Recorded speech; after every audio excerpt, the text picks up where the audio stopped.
capito per Lorenzo Altissimo rispetto al quesito che aveva posto Giovanna Dallago, no? Se non ho capito male, mi era stato chiesto proprio di cominciare così, no?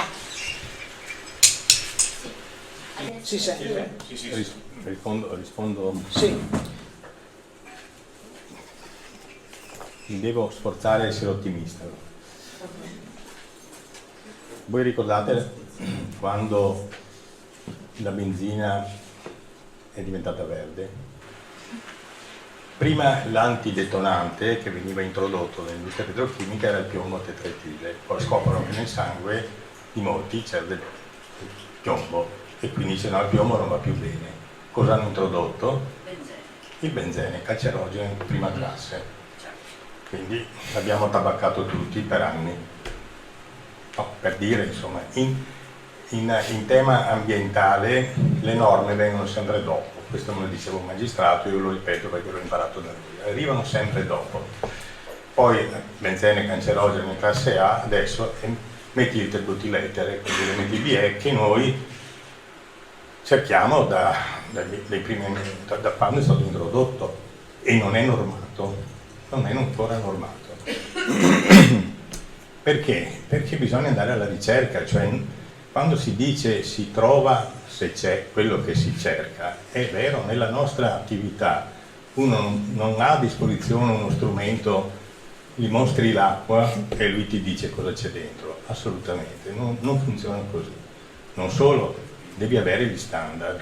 E guarda caso, quando abbiamo scoperto nel 1976 l'inquinamento della RIMAR... Possiamo spiegare cos'è lo standard? Perché lo standard è la sostanza in purezza. Il metro, se io voglio misurare quanto lungo è questo, ho bisogno di un metro.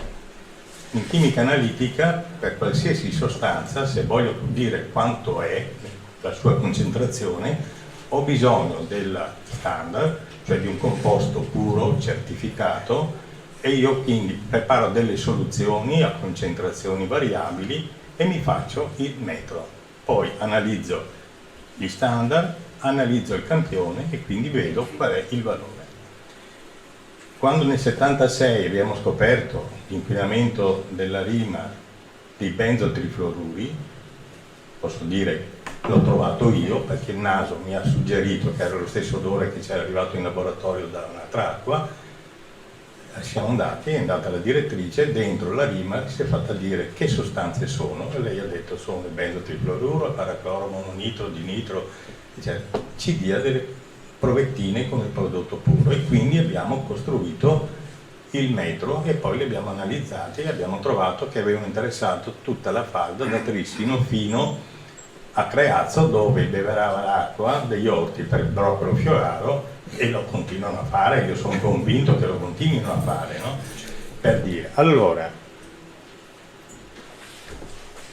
l'Istituto Superiore di Sanità nel 2013 evidentemente si basava su dati medi nazionali e quindi per quelle che erano le conoscenze allora dei PFAS dice il contributo che può dare l'acqua, no, per portare nell'organismo del FOA è del 10% media nazionale. Se avessero avuto i dati che sono arrivati dopo dello studio del CNR-IRSA, probabilmente avrebbero detto è il 10% a livello nazionale, a parte la Valle del Lagno, le falde di Ermisano, dove la percentuale è molto più alta. Perché funziona così, cioè se tu hai l'informazione, elabori i dati in un modo, se non ce l'hai, ti basi su dati medi nazionali. Non so se ho fatto una risposta.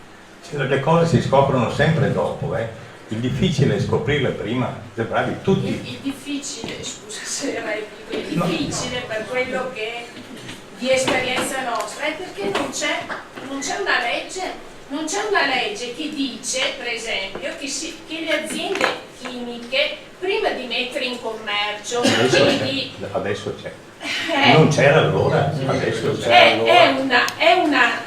Adesso c'è, ma per il Genix non c'è stato, il Genix è stato trovato. Da quando è che è questa legge che dice che prima di commercializzare e mettere, prima di produrre e commercializzare certe molecole chimiche che vanno ancora di più, io penso, a largo consumo, devono prima essere testate e Da quello che so io, questi standard analitici, questi brevetti sono secretati dalla chimica. Le aziende non li vogliono dare alle istituzioni e non c'è nessuno che le obbliga a farle. E un'altra cosa, le dico. Non ho gli elementi per dare una risposta. No, sono sicura di questo. Poi, ripeto, quando è andata la direttrice allora Sì. Marzotto, prima era Marzotto e Marzotto era Marzotto, no? Sappiamo tutti com'è andata, ma loro gli hanno fornito gli standard. Dov'è che hanno taciuto? Dov'è che hanno taciuto? E loro facevano però l'APO, lo chiamavano APO, acido perchlorotanoico, già da 6 anni, 7 anni. Non le hanno detto, ma facciamo anche questo. Quando è venuto fuori il caso Rimar, Miteni 2013, sono andato nel sito. Miteni nel suo catalogo aveva 94 molecole, di cui molte brevettate, con tutti i nomi, i codici, eccetera. Poi l'hanno tolto dal sito. Voglio dire, chi evidentemente, io non era il mio lavoro quello, non facevo controllo ambientale come istituzione, io mi limitavo a controllare l'acqua degli acquedotti di 2 città, ma chi doveva fare il controllo a una ditta di quelle dimensioni con i precedenti che c'erano, poi scopro che c'era anche Milioni che viveva lì, quindi anche lui ha delle responsabilità, ma dovevano rovesciarla sottosopra. C'era stato un processo, assolti tutti, va bene, comunque, questa era la prima... Non proprio, c'era stata una condanna che poi è stata, tra virgolette, lavata dall'amnistia. C'è stata, sì, perché c'è stata quindi non è una soluzione. No, va bene, insomma, 2 capi di imputazione, questo, il pretore De Silvestri, sì. Io gliel'ho detto più volte, insomma... Allora. La seconda domanda, che è quella che è scritta lì, no? I piani di sicurezza delle acque. Qui purtroppo, quando dico devo essere ottimista, nel 1988 è uscito un DPR, il DPR 236 dell'88, in recepimento della prima direttiva europea sulle acque, che diceva, che cosa? Diceva che dovevano essere delimitate le aree di tutela assoluta dei ponti di captazione, delimitate le aree di salvaguardia, all'interno delle aree di salvaguardia individuate le fonti di pressione e punti di monitoraggio per mettere in piedi quella che veniva chiamata protezione dinamica dei pozzi di attingimento. Noi era una cosa che facevamo quando eravamo ancora nei laboratori di IM e poi a Novoledo, su tutta la fase dell'Alto Vicentino che interessava a noi. Quel lavoro lì, fatto alto così, dal Politecnico di Torino, professor Civita, che faceva parte del gruppo nazionale difesa catastrofi idrogeologiche, no? Una sigla GNCDC, è stato messo in un cassetto perché? Perché tutta la pianura padana doveva essere rovesciata con un calzino, cioè le aree di salvaguardia andavano a interferire con tutte le miriadi di zone produttive, industriali e artigianali che c'erano nella pianura padana. È dovuta arrivare la direttiva comunitaria a imporre agli Stati membri e quindi è stata ripresa dalla direttiva quadro europea, del decreto legislativo 152, ma non è bastato neanche quello, è arrivata un'altra direttiva e adesso stanno lavorando su questo. Quindi il diritto purtroppo in campo ambientale arriva sempre dopo. Il gestore dice sono fortunato perché fino adesso mi sembra bene, alla fine. E quando non va bene investe miliardi di lire, adesso milioni di euro, medio campo nel nostro piccolo per 4 pozzi, in 2 anni abbiamo speso quasi 2 milioni di euro per fare 4 impianti di filtrazione. Perché? Lo dico, l'ho già detto, con la riduzione del prelievo dalla falda di Almisano, che prima era di 500 litri al secondo, quindi richiamava acqua, e arrivavano anche i PFAS ai pozzi di Almisano e quindi all'impianto di Madonna di Lonillo. Adesso quel prelievo è stato dimezzato. Cosa fa la falda? Prende altre strade, sente il richiamo di altri pozzi e i pozzi dei nostri acquedotti di Zermeghedo, Montebello e di Gambellaro mostrano un aumento delle concentrazioni di PFAS, cosa che avevamo detto. Basta, io Ci sono adesso altre domande o qualche considerazione? Chiediamo prima le domande. Io ho visto una mano o più mani alzate là dietro. Gli occhiali non mi ingannano. Per cortesia dite il vostro nome e il vostro cognome, così vi presentate. Buonasera a tutti, sono Giulia Moro e questa sera vi ho ascoltato con molto piacere. Ringrazio tutte le cittadine e i cittadini che hanno organizzato questo evento. Vi ho ascoltato con diverse orecchie, quindi lo specifico, perché poi la mia domanda sarà un po' tecnica e non voglio spaventare nessuno.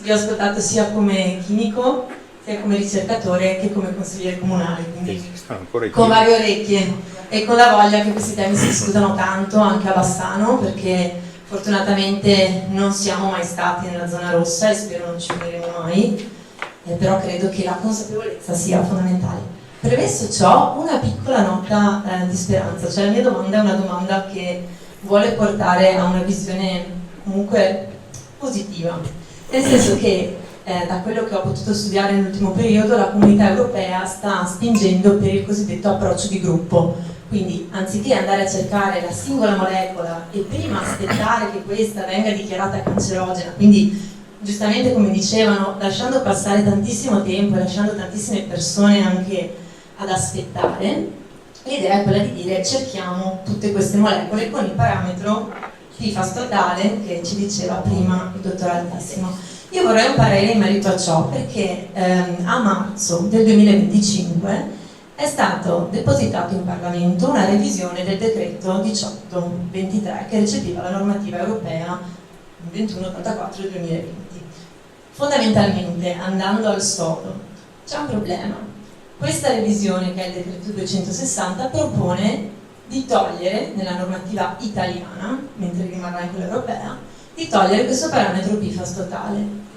Nella mia percezione, pur essendo un chimico e sapendo quanto è difficile andare a cercare così tante molecole e sviluppare dei metodi per avere appunto questo parametro PFAS totale, credo sia un passo indietro.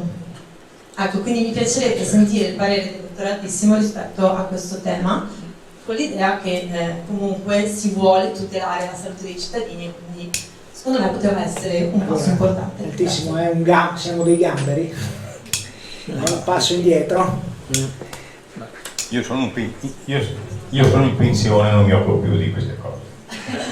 Certo, se si ragiona così dobbiamo preoccuparci, allora non sono più così ottimista come mi sforzo di essere. Cioè, la chimica analitica ha fatto dei passi da gigante, no? Da quando ho cominciato io, qualcuno mi ha chiesto, Polesel vuol sapere come abbiamo fatto noi a trovare i benzotrifluoruri, glielo dirò la prossima volta che lo vedo, ma oggi esistono strumenti che costano centinaia di migliaia di euro che ti danno la possibilità, non dico di vedere tutto, ma di vedere molto. Poi quel molto però devi dargli un nome, lo devi identificare, e lo devi quantificare, torno a dire, devi avere gli standard e poi qualcuno ti deve dire che rischio comporta per la salute. Qual è il problema? Che mano a mano che gli strumenti diventano sempre più sofisticati si raggiungono livelli di concentrazione sempre più bassi. Quando passeremo dai microgrammi ai nanogrammi, ai picogrammi, ai femtogrammi, troveremo tutto dappertutto, tutto. Le decine di migliaia di molecole o le centinaia di migliaia di molecole. Allora la domanda è: che significato sanitario ha una concentrazione di 10 alla meno 12, sono i femtogrammi, va bene, rispetto a un 10 alla meno 9? Qualcuno me lo deve dire, perché se no per l'ambiente è chiaro che è contaminazione, perché sono sostanze di sintesi e quindi non sono naturali. Ma per l'organismo? Poi un'altra cosa, mi ero dimenticato prima di dirlo, ma quando la Rimar Bitteni produceva l'APO, faceva 1 chilo di idrocarburo, 1 chilo di diottano, 1 chilo, faccio un ragionamento proprio da cucina, 1 chilo di acido fluoridrico, non venivano fuori 2 chili di PFOA, perché la resa di reazione era del 20%, 25%, quindi 1 più 1 fa 2, il 20%, 25% i 2 kg è un quarto, quindi è 500 grammi. Gli altri 1500 grammi erano tutti scarti che venivano in parte rilavorati e in parte smaltiti. Dove? Non solo nel Poscola o non solo nella discarica che è dall'altra parte della strada. Partivano i camion con il rubinetto aperto e facevano l'autostrada. Posso integrare? Sì, c'è un attimo. Sì, prego, prego, e poi ci sono altre domande. Allora, sentiamo le domande così. No, parti che poi passiamo alle altre. Chiudiamo il giro qua del tavolo, vai. Per dare una risposta alla che però sta parlando, alla signora... La consigliera Giulia comunale, Moro. Giulia Moro. C'è una risposta in arrivo per lei, è una seconda. È una riflessione, risposta, riflessione. Allora, il dato che diceva adesso il dottor Altissimo, se andiamo a vederlo in prospettiva, dobbiamo capire anche, dobbiamo considerare sempre un aspetto. Non è un problema oggi come oggi in termini di salute il PFAS piuttosto che il cromo, piuttosto che il metallo pesante. Tutte le patologie che ormai noi identifichiamo come patologie che hanno l'ambiente ammalato come concausa sono multifattoriali. Quindi noi troveremo sicuramente... Quegli studi sono molto complicati e molto costosi. Molto da fare, costoso, si vogliono fare. E si devono fare. E allora, qual è la speranza? In base anche alle ultime cose che adesso diceva Altissimo. La speranza è che, a mio avviso, lo dico come cittadino e come medico, e anche come medico, ma come medico, la speranza è che cresca, non ho più parole, più voce perché da stamattina non so se abbia i PFAS, però un goccio d'acqua. La speranza è proprio, anzi è un dovere, oltre che essere una speranza, che cresca sempre di più la consapevolezza, la cittadinanza attiva. Lei è consigliere comunale, quante persone arrivano al consiglio comunale? Quanti siamo interessati a seguire non la singola tematica, ma invece le problematiche della comunità? Il problema è proprio questo. Alla base di tutto non dobbiamo mai dimenticare che ci sono anche delle norme, Giovanna, alla base di tutto, dicevo, ci sono delle norme che sono anche semplici, sono consolidate da tempo. Una di queste, che è una legge italiana ma è anche una legge internazionale, è il principio di precauzione. Il principio di precauzione che è stato consacrato da noi con, me lo sono tirato fuori adesso, con come precauzione appunto, semplicemente solo nel 2006 con il nuovo codice dell'ambiente, e dice, tante cose, è una cosa anche è un articolo anche abbastanza semplice, ma dice che deve essere assicurato sempre un alto livello di protezione in caso di pericoli anche solo potenziali per la salute umana e per l'ambiente. Deve essere sempre assicurato questo livello alto di protezione. Quindi se noi continuiamo a non considerare l'ambiente e a inquinarlo, che siamo produttori industriali o cittadini,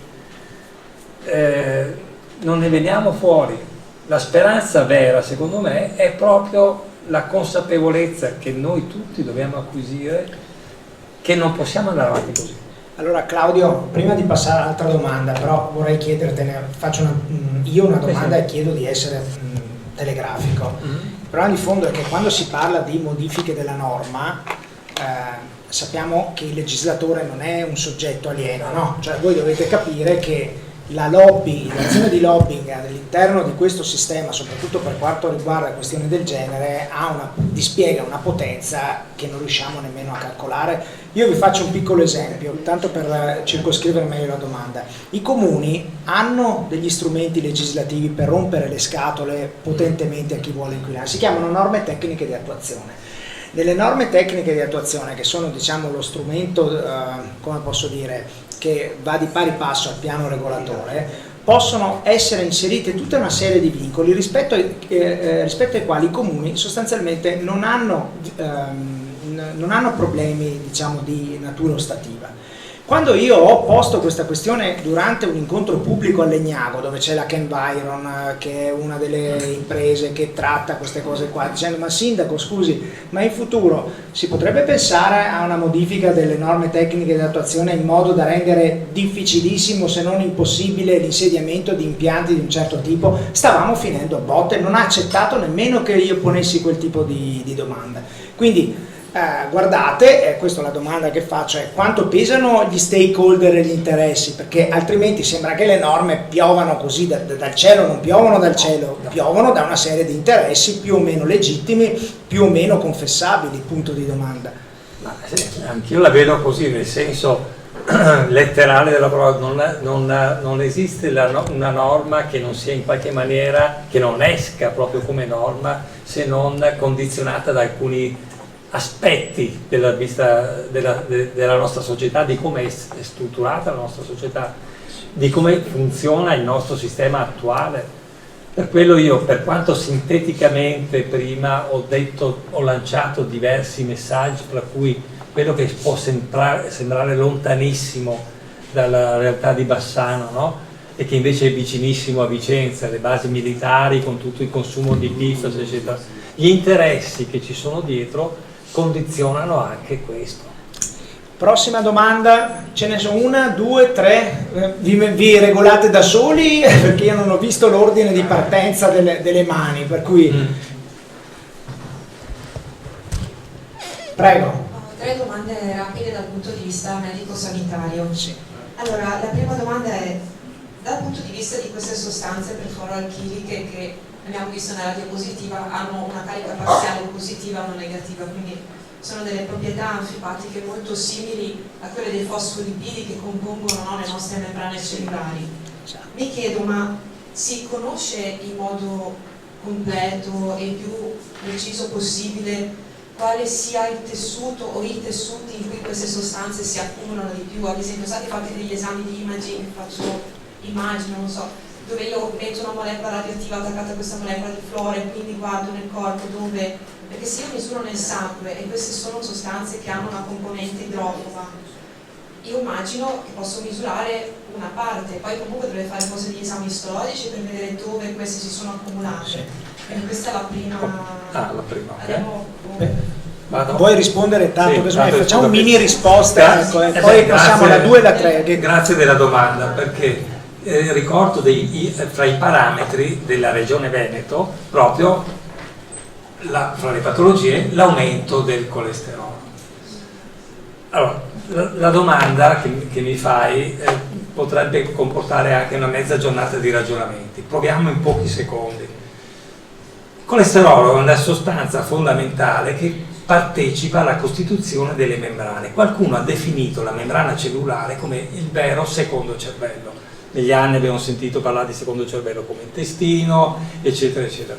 Ecco, la membrana, che è sempre stata vista, se torniamo indietro, io mi sono laureato più di 40 anni fa, quindi ho una specie di cancello praticamente. No, e quindi gli anni poi per arrivare alla laurea, i 6 anni prima di arrivare alla laurea, allora, no, ci fanno capire qual è come evolve la scienza. Allora ci veniva descritta la membrana come quasi una cosa banale, di sostegno a questa cellula, qualcosa di molto più semplice di quello che oggi le nanotecnologie e la scienza ci sta mettendo a disposizione. Le piante hanno oggi una scienza che le segue, che permettono di capire perché l'ambiente si ammala come noi, l'ambiente vegetale si ammala come noi. Possiamo Quindi, venire al dunque che al quanti tempo, studi sono allora, stati il fatti, forest- come sono stati ci sono fatti. tanti studi che parlano di questo, non c'è ancora una univocità rispetto al meccanismo, ma sicuramente interferenti endocrini che lavorano sulla membrana danno dei danni che sono giustificabili in vari organi e tessuti. E molti studi dimostrano anche che questo dipende poi dalla caratteristica genetica, quindi bisogna considerare sempre due aspetti, la genetica e l'epigenetica, cioè la trasformazione che l'ambiente induce. Okay? C'è tra l'altro uno studio spagnolo, credo lo studio Perez, che è stato effettuato sui cadaveri, che mostra come, non mi ricordo quali PFAS a catena corta sono stati rinvenuti anche nel cervello. Quindi vuol dire... È uno studio spagnolo, è bellissimo questo. Gli studi ci sono, non si capisce perché costi anche scaricare, quindi ho dovuto spendere 50 euro per leggerlo, ma comunque qualcosa comincia a esserci. Seconda domanda sempre della nostra interlocutrice, ci cerchiamo di... Sì. Allora, sappiamo quali sono le patologie correlate ai PFAS, quindi cito la tubercolosi, tutta la comprensione infertilità, tumori delle testicole, eccetera. C'è modo per un medico, anche per un cittadino che ha dei sintomi di correre ai ripari prima rispetto ad avere una certa diagnosi? Cioè adesso abbiamo un certo bacino purtroppo anche di casi. Bella domanda, io rispondo telegraficamente. Io come medico, nel momento in cui una persona affida la sua salute nelle mie mani, devo poter scegliere in scienza e coscienza tutto quello che reputo opportuno per capire di che si tratta. Quindi non posso limitarmi, rimaniamo al colesterolo, a dire hai il colesterolo alto, mangia questo, non mangiare questo, muoviti di più, eccetera. Devo poter fare un'analisi del sangue che mi dica se ci sono per esempio i PFAS e che invece magari di dargli la statina gli posso dire non bere quell'acqua. Chiudo. Oggi non è possibile. È proibito dalla Regione Veneto controllare il livello dei PFAS nel sangue se uno non appartiene a una determinata zona. Non si capisce sulla base di quale criterio, però è proibito. Allargata un po' negli ultimi anni, pagando 90 euro nelle zone della Regione, però non è così. Non dovrebbe essere così, almeno per La terza? La terza è molto pratica, ossia cosa posso dire al momento in cui c'è un paziente che mi accorgo che possa avere magari anche dei comportamenti in accumulo, no? Cioè magari che so, fa ginnastica con il tessuto sintetico, suda, poi ha le pentole che sono, ha un'acqua che magari viene dalle delle zone, mangia cibo chilometro zero da quelle zone, c'è tutta una serie di cose che fanno. Cosa potrebbe essere come filtro magari o sistema di acqua potabile più... filtro? Ho capito bene perché secondo me... Sì, cioè quale potrebbe essere un sistema di purificazione che può usare il singolo cittadino nell'attesa che... No, io mi affido al gestore delle acque, ai filtri che mette e all'acqua che dovrebbe uscire quindi senza PFAS dal mio rubinetto. Qua abbiamo un chimico tra l'altro con noi, non so... ad esempio la tecnologia dell'osmosi inversa che... Sì, finisco la risposta. Poi passiamo la parola anche al dottor Altissimo che è... Io ho già dato la mia per quanto riguarda l'acqua. Fra l'altro c'è uno studio recentissimo che addirittura dimostra, visto che parliamo sempre male della plastica, non l'acqua in bottiglie di plastica, che anche purtroppo l'acqua contenuta in bottiglie di vetro contiene PFAS, probabilmente per il tappo che poi contiene la plastica, eccetera. Quindi io ripeto quello che ho detto, invece come medico dobbiamo tutti noi medici riappropriarci della nostra professione, che mette al primo punto da sempre, almeno così a me quasi mezzo secolo, più di mezzo secolo, cioè circa mezzo secolo fa hanno insegnato, bisogna utilizzare il tempo e entrare in relazione. La medicina senza considerare la relazione non è medicina, bisogna avere il tempo. Gli spagnoli parlano di storia de vida, cioè parlare col paziente, riuscire a capire con la persona, non chiamiamolo più paziente, e capire il più possibile, appunto, si veste in un certo modo, quali sono le sue abitudini per riuscire a capire come poi orientarsi per la diagnosi. Lorenzo, riguarda l'acqua. Ah sì, l'acqua, sì. Lorenzo No, Altissimo. Allora, la filtrazione domestica dell'acqua per me è da vietare. Perché? Perché quando il gestore Fa funzionare i filtri lavorano 24 ore al giorno, giorno e notte, tutti i giorni. L'acqua non deve fermarsi a contatto con il carbone o con le membrane, perché poi si innescono delle reazioni per cui all'inizio l'acqua non è cioè quando se si rimane ferma e poi riparte, l'acqua non è conforme. E tant'è che poi si sono accorti anche i venditori di queste apparecchiature, dicono la prima acqua buttala via, no? Per dire. Cioè lì se c'è carbone partono reazioni di riduzione, quindi l'azoto nitrico si trasforma in azoto nitroso, in azoto ammoniacale, poi si possono formare dai solfati, sulfuri, si crescono colonie batteriche, insomma per me assolutamente da vietare. D'accordo. Grazie. Altre domande? Sì, almeno prego. Beh, intanto facciamo parlare chi non ha ancora parlato, poi andiamo avanti. Un attimo solo, facciamo parlare chi non ha parlato e poi ripassiamo a Katia. Daniele Bagatella di Acqua Bene Comune. Sì. Una brevissima riflessione, nel senso parliamo tanto dei portatori di interessi e poi i primi portatori di interessi dovrebbero essere i politici, che dovrebbero praticamente, cioè siamo noi la maggioranza alla fine, no?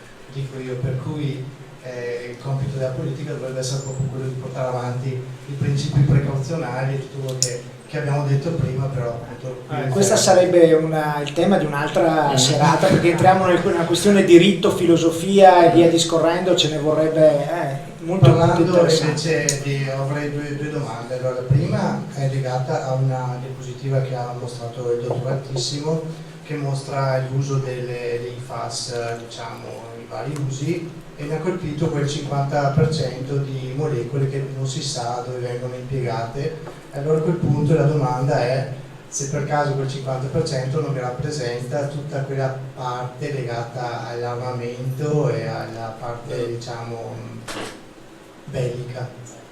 L'altra domanda invece non saprei a chi rivolgerla, però la faccio, poi chi pensa di poter dare una risposta. Appunto Greenpeace ha fatto questo articolo, ha pubblicato tutte queste analisi che sono state fatte, e queste analisi che pare vadano in contrasto con quelle che sono le analisi delle aziende che gestiscono fondamentalmente la distribuzione dell'acqua potabile, e quindi mi sto chiedendo parliamo della presenza dei TFA nell'acqua, no?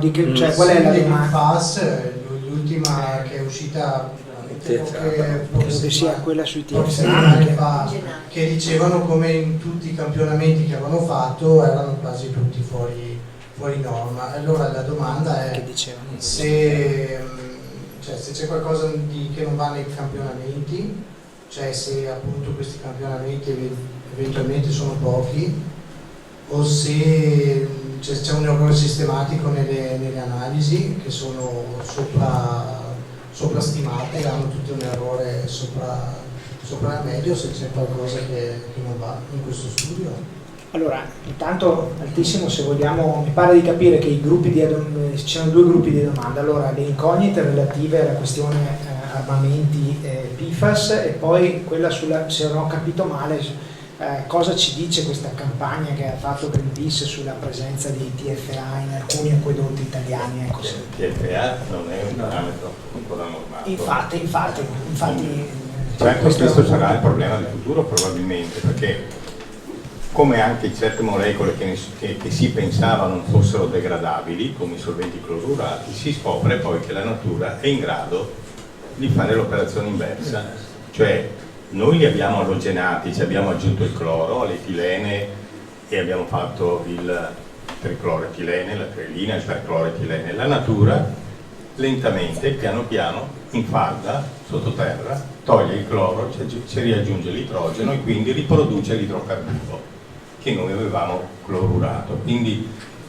io non escludo che anche i PFAS lasciati lì, certo ci vorrà un secolo, 2 secoli, però insomma la natura, tanto più se è vero, come sembra che sia vero quello che diceva il dottore, che esistono in natura delle molecole, cioè, esiste legame carbonio-fluoro in natura, e quindi se c'è in natura si forma, ma anche si può rompere. Comunque le sostanze, più del 50% che hanno un utilizzo sconosciuto, ci potete mettere dentro di tutto.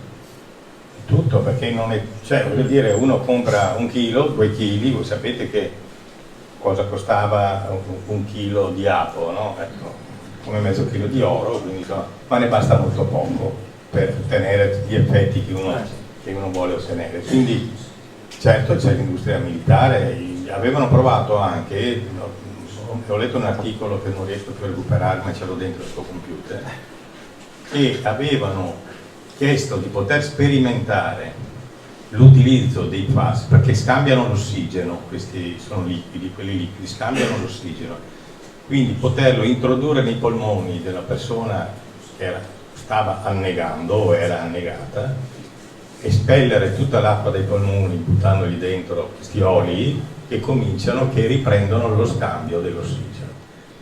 L'avevano provato negli animali e avevano chiesto al Ministero della Sanità, allora si chiamava così, di poterlo sperimentare sull'uomo e non gliel'hanno concesso, ma gli americani ci avevano provato per fare uscire da sottomarini in profondità diciamo quelli che erano dentro, per farli arrivare in superficie. Quindi gli utilizzi io non saprei dove andarli a cercare. L'altra cosa che aveva chiesto? No, 2, questa è l'altra, abbiamo esaurito, sì, domanda qua e poi dietro. Io Marco, posso fare 2 domande? Sì. Solo 2 domande, ma velocissime, ma molto polemiche. Sì. Politicamente molto polemiche. Intanto ringrazio per l'invito. Possiamo dire nome e cognome? Lorenzo Masoro, io sto invitato per le associazioni come consigliere regionale. Io 2 domande devo farle. La prima domanda è: dov'era Luca Zaia ieri al processo?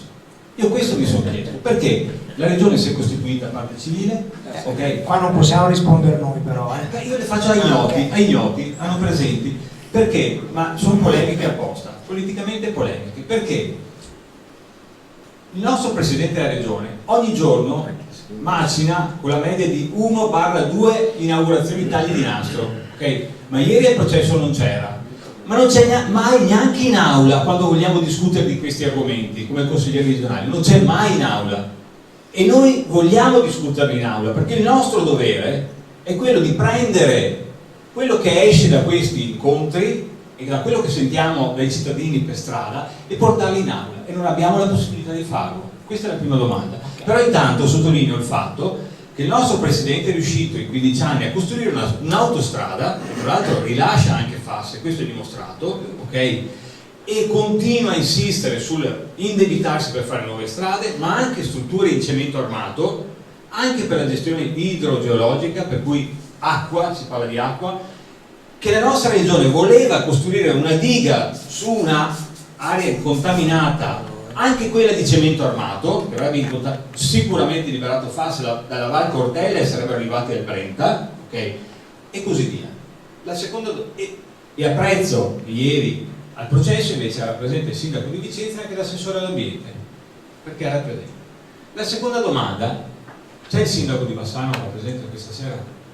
Era stato invitato? No. Allora, come consiglieri regionali, vi ho visto anche la collega prima, la Chiara Luisetto, ok, però l'ho vista presente, era stato invitato. Allora, dov'è il sindaco di Bassano? Perché questi sono degli eventi in cui il sindaco di Bassano ha il dovere assoluto e morale di essere presente, non può non essere presente. E a Bassano anche lì stiamo dormendo e bisogna darsi una smossa. Perché io apprezzo e anzi ringrazio il dottor Altissimo, il dottor Lupo, per quello che ha detto, e le cose sono ineccepibili, ma dal tecnico e le informazioni tecniche che avete dato bisogna tradurle in politica. E se lo scorso, più di un anno fa, sono stati scoperti i FAS a San Michele e ancora adesso non riescono a capire qual è la causa, qual è la fonte e come gestire questo problema, e proprio ieri sul giornale di Vicenza viene fuori un articolo che il tavolo dei FAS ha deciso di investire dei soldi per uno studio dopo più di un anno, dal mio punto di vista politicamente è una cosa gravissima, perché il tavolo doveva essere convocato il giorno dopo che un'associazione, tra l'altro Acqua Bene Comune, si è accorta che c'erano i dati che non andavano bene. Un'associazione si è accorta. Per cui su questa associazione bisogna ringraziarla, ma il sindaco doveva ringraziarla, e il giorno dopo convocare il tavolo tecnico e 2 giorni dopo dare l'incarico alla ditta per fare uno studio con questo isotopo radioattivo per capire il flusso delle acque, no più di 1 anno e mezzo. E veramente lascio la parola a voi perché ho detto già C'è abbastanza. una domanda da un signore Grazie. in fondo, se potete Collega. portarle non riesco a vedere perché è coperto. Eccoci con il signore con gli occhiali, grazie. collega Luciano Ah. Mignoli. Buonasera. Sono Luciano Mignoli, sono un medico ISTE anch'io e volevo chiedere ad Altissimo quanti depuratori sono in grado di depurare i PFAS in Veneto. Nessuno? Il depuratore anzi fa un'altra cosa. I fanghi, vi ho mostrato che i PFAS vengono legati con dei legami particolari, punto idrogeno, su un substrato del quale vogliono cambiare diciamo, la resistenza, vogliono aumentare la idrorepellenza o la oleorepellenza, per dire. No? Questo tavolo potrebbe essere stato trattato con i PFAS. Se buttiamo una goccia d'acqua vediamo subito come si comporta, se rimane così o se si allarga. Va bene, quando io lavo e tolgo una frazione di questo, ma lo faccio io, lo facciamo in 1000, in 10.000, in 100.000, tutto va dentro nello scarico e lo scarico va al depuratore. Il depuratore, i fanghi attivi, sono in grado di rompere questi legami che tengono unito la molecola perfluoralchilica al substrato. La stessa cosa fa il percolato della discarica. Quindi se uno analizza l'acqua in ingresso al depuratore, trova un determinato valore, diciamo 100, analizza l'acqua in uscita e può trovare anche 200, perché ne sono stati liberati molti di più. Allora il gestore dell'impianto di depurazione, io penso al caso di Mediochiampo, dove sono, come ho detto, amministratore, ci entrano acque di concerie, le concerie adesso non possono più utilizzare il PFAS. Quindi hanno prodotto delle schede dove è certificato che sono esenti da perfluoralchilici. Però alcune concerie prelevano l'acqua da pozzi propri. Siamo nella zona rossa-arancione ormai. Rossastra. È un arancione tendente. Avrebbero l'obbligo di trattare l'acqua d'ingresso prima di farla diventare acqua di processo. Alcune lo fanno, altre no.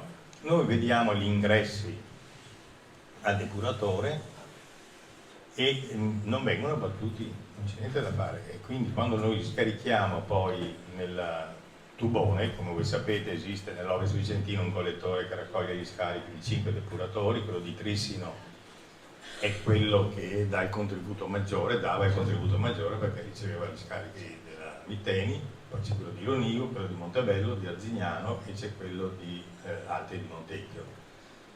Quindi nel collettore che poi va nel Frattagorzone ci sono i composti perfluoralchilici. Molti di questi composti però vengono assorbiti dai fanghi attivi.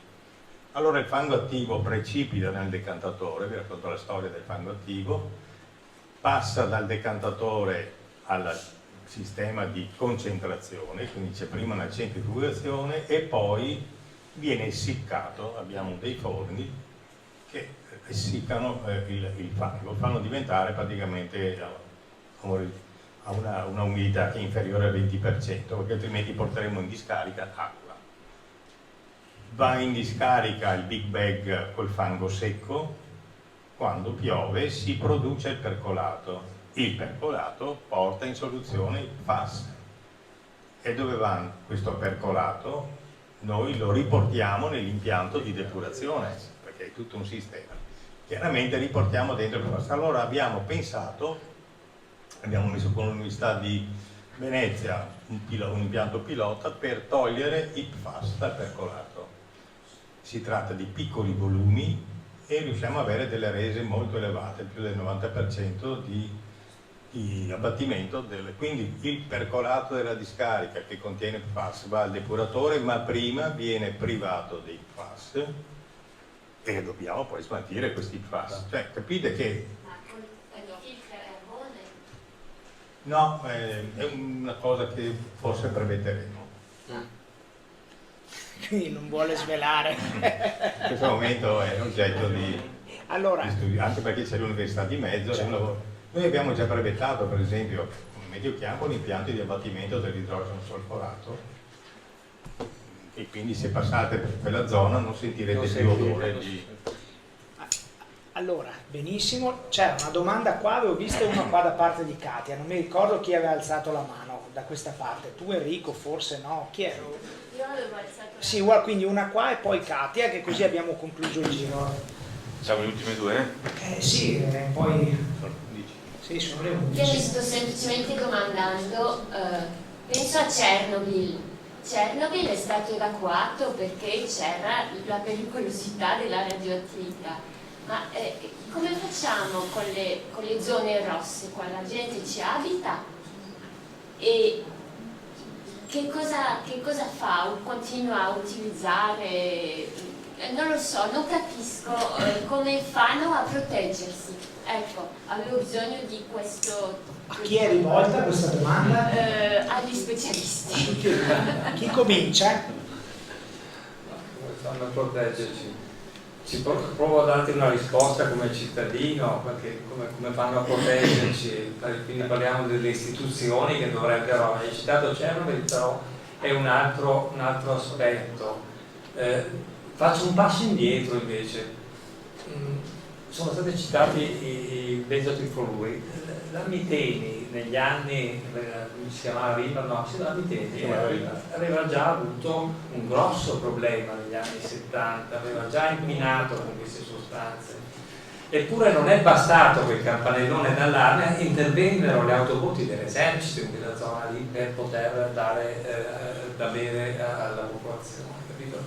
Quindi la risposta alla tua domanda è non lo so, se l'istituzione è seria deve intanto far capire alla popolazione, dare tutti gli strumenti a chi poi deve affrontare queste problematiche per poter agire positivamente. Abbiamo visto che per esempio a noi medici come strumento non ci danno neanche la possibilità di chiedere un esame del sangue, quindi è qui il nocciolo della questione, è politica e amministrativa. Allora, la protezione da cosa? Se pensiamo all'aria, perché uno dice vabbè possono essere anche nell'aria, e vabbè metti le mascherine, cioè se pensiamo agli alimenti, vai a comprare verdura, non certo il broccolo fiolaro, perché io non so come viene irrigato l'orto dove coltivano il broccolo fiolaro. Se vai a prendere l'uva, il vino in certe zone, informati come fanno l'irrigazione. Se pensiamo all'acqua potabile o comunque all'acqua, allora c'è un obbligo che io credo pochi hanno rispettato. I proprietari dei pozzi, guardo la signora Giovanna, avevano l'obbligo di far analizzare l'acqua del pozzo e fornire i dati al comune che poi li girava all'ULSS o viceversa, e noi avevamo anche concordato con i laboratori, dico noi, Centro Idrico Novoleto, con i laboratori che erano disponibili a fare queste analisi, il prezzo 80 euro a campione. Se i valori erano nella norma, cioè con riferimento ai livelli di performance che aveva indicato la Regione Veneto, potevano utilizzarli. Se non lo erano, l'acqua non poteva essere utilizzata perché? Perché voleva dire rimettere in superficie, riportare in superficie queste sostanze. Che poi anche questo è discutibile, perché ho detto prima che il fatto che sia stato dimezzato il prelievo dalla falda di Almisano vuol dire che i FAS rimangono sottoterra e prendono altre strade. Per me era da fare esattamente il contrario, cioè tutti i pozzi pompano fuori l'acqua, fanno una mega barriera idraulica, trattano l'acqua e qualcuno pagherà i costi di trattamento. Tra l'altro i costi di trattamento li sosteneva Acque Veronesi, quindi, e non ha aumentato la tariffa, voglio dire, Acque Veronesi. Cioè qui dobbiamo metterci d'accordo, li vogliamo tenere sottoterra o li vogliamo portare fuori accelerando il processo di ricambio della falda, perché poi se tu non ricambi l'acqua della falda loro rimangono sottoterra. Grazie perché No, se non è completo, io avevo solo accennato, ma quando parlavo prima di cittadinanza attiva e di responsabilità, di tutto questo è uno degli esempi. Cioè, se io sono proprietario di un pozzo, devo anche fare qualcosa. L'amministrazione, l'aspetto politico, concludo quello che stavo dicendo prima, completo quello che dicevo prima, in questi casi deve dimostrarsi attiva nel far capire alla popolazione, che fosse Chernobyl o che sia la zona rossa o che siano alcune zone del Veneto, o comunque dovunque ci siano queste sostanze in maniera molto concentrata, bisogna che si attivi prima di tutto l'amministrazione pubblica per sensibilizzare, far capire, eccetera, eccetera. Ora mi risulta che nelle scuole ai giovani e ai giovanissimi siamo noi che da 8 anni andiamo. Katia De adesso facevo una domanda. Sì, e poi c'è Katia De Cao. Ah, scusa. No, facciamo la domanda e poi conclude l'ultima Ma domanda. quel tubo che porta fuori a 300 metri dalla discarica quest'acqua che contiene il PFAS, dove va quell'acqua?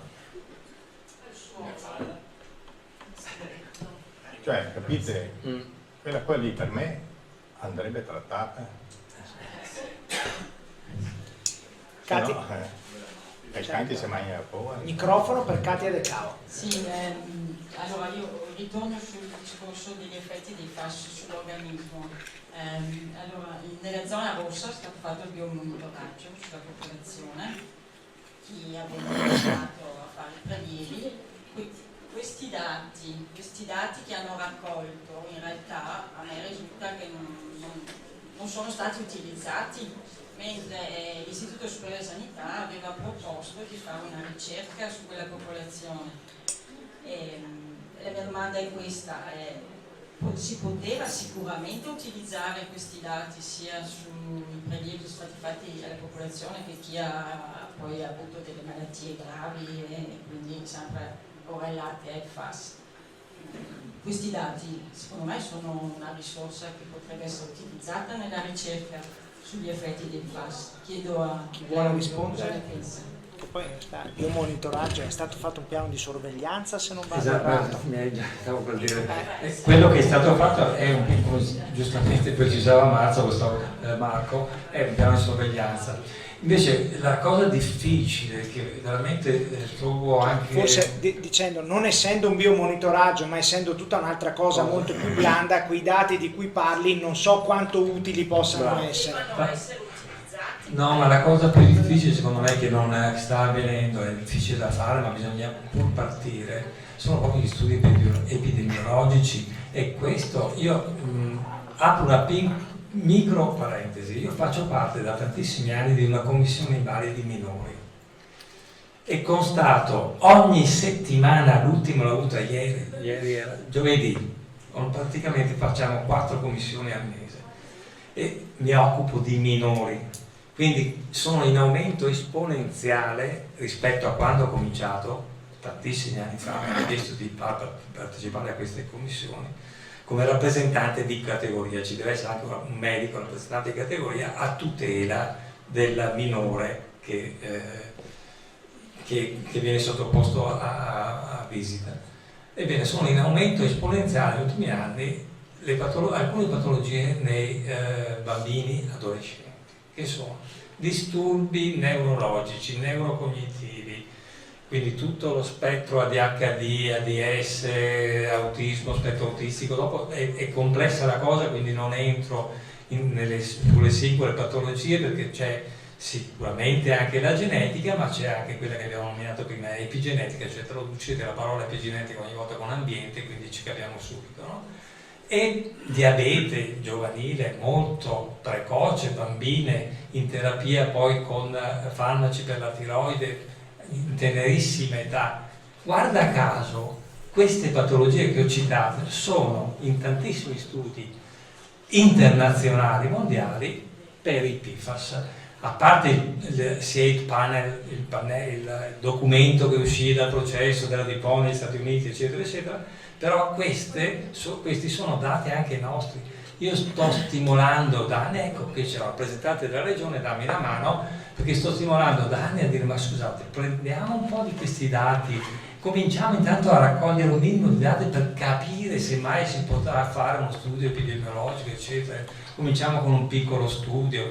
Perché lo dico? Perché ogni volta che io vedo una persona in quella commissione, la prima cosa che faccio è guardo l'anagrafica di quella cartella e guardo da dove arriva.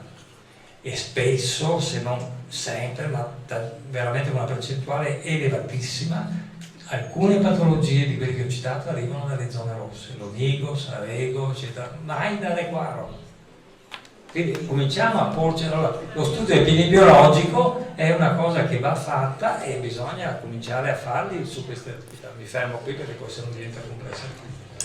Allora, io ringrazierei tutti quanti, ringrazierei chi ci ha ospitato, auguro a tutti quanti una buona serata, ringrazio i nostri relatori, spero che ci siano altri appuntamenti come questo.